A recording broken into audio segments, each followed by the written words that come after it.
Hello, Shasta. I am so excited that you are here with me today to talk about Women's History Month and to really celebrate that by spotlighting some people and some things that they do. And so, before we get into it, please tell us, who is the amazing Shasta Nelson? I know who you are to me and how I know you, but how would you say, or what would you say, who is Shasta Nelson? What do you get to do professionally? And maybe what is one like fun thing you get to do personally? Oh, well, it's so nice to be with you. And the lucky thing for me is that my personal life and my professional life get to kind of both be centered around friendship, which is awesome. Yes. So my personal life, I love, love, love my friends, my husband, relationships. I just love connecting and like the psychology of people and our relationships. And I get to do Yes. that professionally. So I'm a keynote speaker and author of 3 books, working on another one, and just get to go out in the world teaching and facilitating and modeling healthy relationships and friendships specifically. Yes. I really do think you stand out in your field, especially when it comes to connecting with people, building connections in life, but specifically in the workplace. I love all of your content. But I know that anyone who stands out in their field doesn't get there by accident and that they have to overcome some things. And so, what would you say is maybe one or two of the biggest hurdles that you've had to overcome? Maybe as a woman, but maybe not, maybe just as a leader and as a person.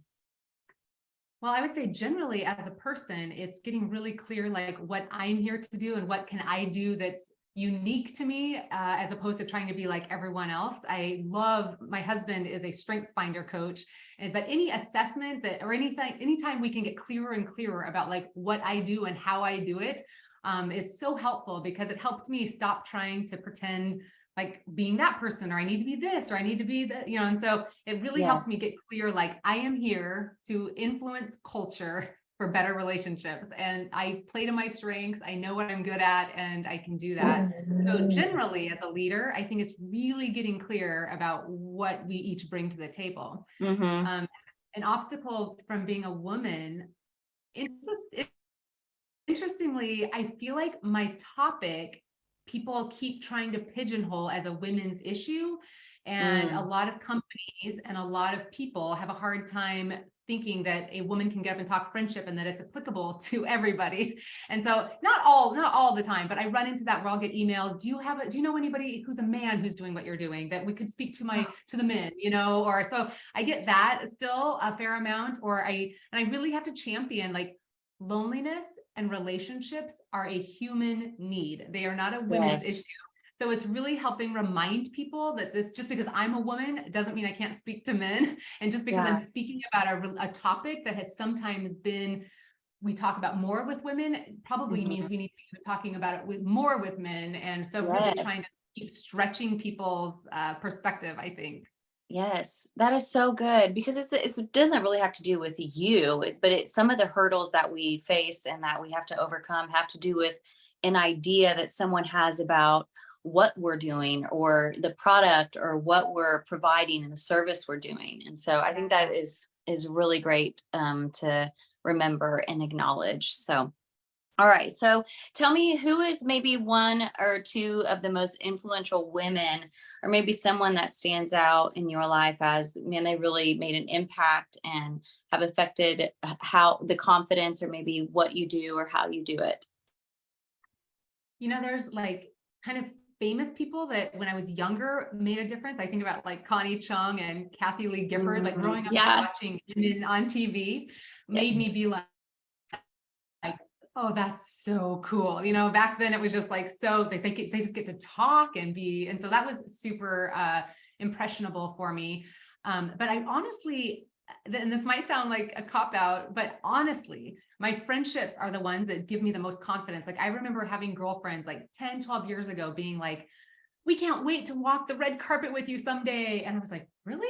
And, or people would just be like, Yes. you just need to own your power. Like you are so much. And so like having my friends give me permission to be big Yes. or to take up space or to own my strengths and not feel like I had to play small or that I had to kind of be Mm-hmm. relatable. I think sometimes we act like we have to kind of like look humble, but to have friends Mm-hmm.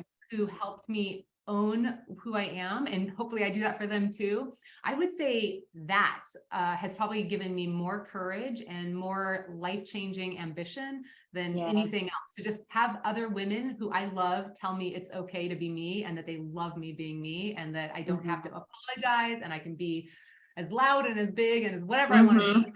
That's probably been more influential, honestly. Yes. I love that so much. Giving us permission to be ourselves and to be as loud or as big or whatever, to be who we are. I love that so much. Exactly. Okay, Exactly. so we're breezing through these, but my last question for you is, I look up to you. I think you are a woman of influence and strength, not just in your field, but in general.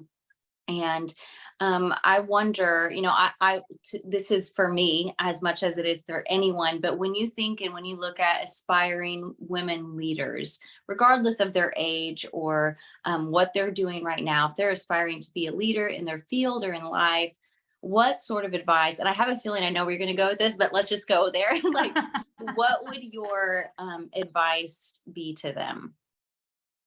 Yes, be connected. It's don't try to do it alone. Like seriously, I started a mastermind group 13 years ago with like, I only knew like two other women, but I said, do you guys want to start something? And maybe we each can invite, and they each knew two or three women. And so like 10 of us started meeting on a monthly basis to kind of be a personal advisory board for each other. And over like decade later, we still have such great relationships and have supported each Mhm. other's careers. Like Mhm. don't do it alone. The temptation is to just be competitive with each other, or to not trust each other, or to kind of feel like we just can do this and we don't want to inconvenience anybody. But letting people help you helps build bonds. Helping other people builds bonds. Like there is no point in being successful if you don't feel supported. Like that is my definition of success. If I get to the Mhm. end or even the middle or halfway through and you're like, I'm hitting my milestones and my dreams, but if I feel lonely, then it's like all for naught. Like when you think Right. about having goals, most of us, if we are really honest, it's like we want to achieve something because we want to be liked, we want to be adored, we want to be loved, like whatever that word is, we Mhm. want to prove that we're enough. Like don't do all the things and jump through the hoops to be enough. Like just you are enough, and build that into your life now. I just think Mhm. it's so crucial. It makes us happier, it makes us healthier, like all the things. Mhm. So don't get so focused on your career and your achievements and accomplishments and your reputation that you aren't really feeling connected.